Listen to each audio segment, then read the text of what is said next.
How to deploy your website on Netlify. So in this video tutorial I'm going to show you perfect process. So let me start the video. Okay, just come to the Netlify and just sign up or log in.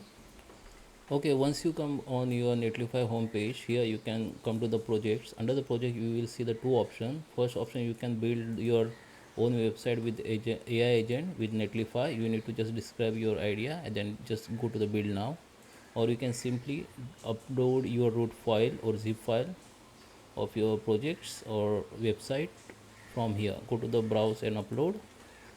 Okay, and from here you need to choose your file, website file. Okay, so I just go to the my download folder where I have my file, zip file. So here my root file of the website, just upload it. It will be start uploading.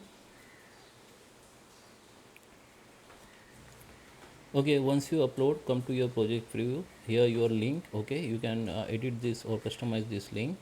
Go to the quick setup. Here you need to edit your links like this. Okay, this project name is available, so you can try more. This is also available. You can go to the, just click update project's name. Okay, so now you can add your own domain. If you have your own domain, you can add own domain here, or you can buy own domain. This is like subdomain of the Netlify. Okay, so go to the finish later. Now you can see this is my URL link. You can click on it and open it, so you can see your website is live. I hope you like this video. Please subscribe me. Thank you for watching.